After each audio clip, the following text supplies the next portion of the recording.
అన్నా నమస్తే అన్న. ఇంకా రాలేదు అంటే మాకు ఇన్ఫర్మేషన్ ఇంకా లేదు. వచ్చినాను. ఏమైంది అనుకుంటున్నారు? లో కింది కన్నా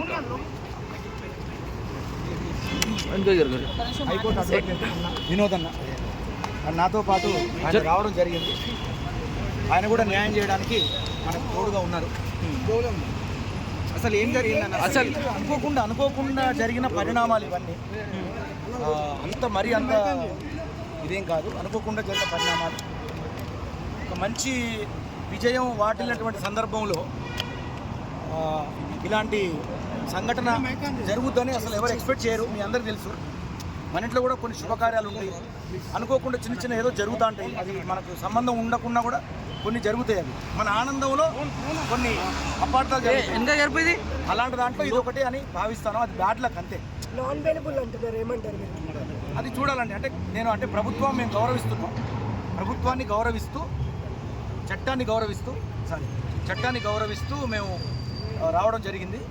వాళ్ళను మనం ఏదైనా సార్ మీరు చెప్పండి సార్, ఎలాంటి కేసులు పెట్టారు సార్? మేడం ఎలాంటి కేసులు పెట్టారు? అవి ఎలా? పోలీస్ స్టేషన్ ఇప్పుడు వచ్చినాం మేము. వచ్చి అడిగారు, ఇప్పుడు ఏమేమి సెక్షన్ పెట్టారు, ఏమి అఫెన్స్ ఏంది, సెక్షన్స్ ఏం పెట్టిరో చూసిన తర్వాత అప్పుడు వేలేబుల్లా నాన్ వేలేబుల్లా చూసిన తర్వాత అది అనుకోని సంఘటన. ఇప్పుడు చాలామంది ఫ్రాంచైజీలో ఒక్కొక్కసారి దురదృష్టవశాత్తు అట్లాంటి సంఘటనలు అవుతాయి.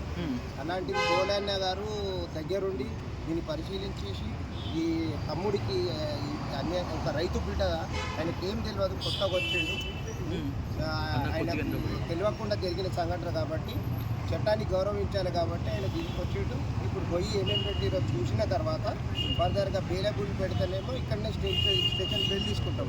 దానికి బెయిలబుల్ పెడితే దానికి చట్టపరంగా ఏం చేయాలో అని తీసుకుంటాం. బిగ్ బాస్ అది మాకు తెలియదండి. అంటే బిగ్ బాస్ తరపున అయితే మీరే మొదటిగా వచ్చారు, ఇంతకు వరకు ఎవరు రాలేదు, రన్నర్ అప్ అయినా ఎవరైనా రాలేదు. సో దాని గురించి అరే పైనకి లేపు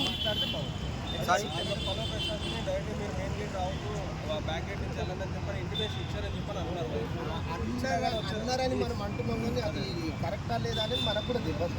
అంటే బ్యాక్ గేట్ నుండి వచ్చిర్రు అనేది అది మనకు తెలియదు, మీకు తెలియదు. అన్నారు అంటారు, అది ఊహాత్మకమైన ప్రతిపాదన. చట్టాన్ని గౌరవించాలి. ఏదో మిస్టేక్ ఏమైనా కానీ ఆయన ఒక రైతు బిడ్డ ఆయనకి ఏం తెలియదు, వచ్చిండు, ఏదో దురదృష్టవశాత్తు సంఘటన అయింది. చట్టాన్ని గౌరవించాలి, పోలీసులను గౌరవించాలి, రాష్ట్ర ప్రభుత్వాన్ని గౌరవించాలి. అది మానవతా దృక్పథంతో కన్సిడర్ చేయమని ఇది చేస్తాము. పల్లవి ప్రశాంత్ గారితో మాట్లాడడం జరిగింది. అరెస్ట్ అయిన తర్వాత ఇప్పుడు వస్తున్నారు, ఆన్ ద వేలో ఉన్నారు. మాట్లాడలేదండి, అని చూడడమే బాధపడ్డాను అంతే.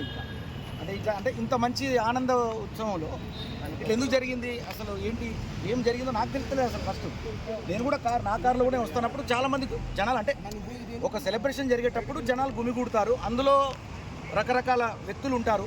కొంతమంది వ్యక్తులతో అంతమంది జనాలకు బ్రాండ్ నేమ్ వస్తుంది.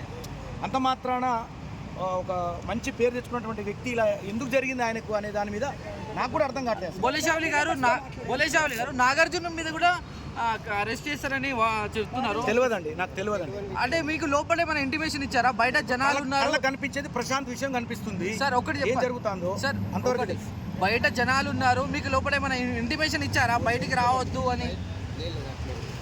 ఇంటిమేషన్ ఇచ్చారా లేదా సార్? కాదండి, ఇంటిమేషన్ ఎట్లా ఇస్తారు అంటే వాళ్ళు ఫలానా టైంకి వెళ్ళండి అంటారు వాళ్ళు. సార్ జాగ్రత్తగా వెళ్ళండి, బయట పోలీసు వాళ్ళు కూడా ఉన్నారు, బారికేడ్స్ కూడా ఉన్నాయండి. ఆ రకంగా మీరు ఒక 5-6 కార్లను ఒకేసారి పెట్టారు వరుసగా. అవును, పెట్టి పంపించారు మమ్మల్ని, అందులో నేను కూడా ఉన్నాను. సో జనాలు ఒకేసారి మూకుమ్మడిగా అంటే కావాలని అటాక్ చేసి అంటారా సార్? పబ్లిక్ ఎట్టాగానే వెళ్ళేవండి, అభిమానంతో వాళ్ళు రకరకాలుగా ఉంటారు కదా. అందులో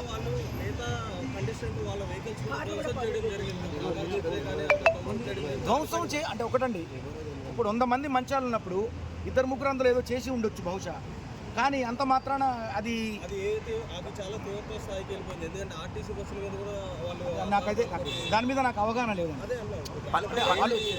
పల్లవి ప్రశాంత్ బ్లేమ్ చేయడానికి కొంతమంది అలా మొక్కలు చేసినటువంటి ప్రయత్నం అని చెప్తున్నారు.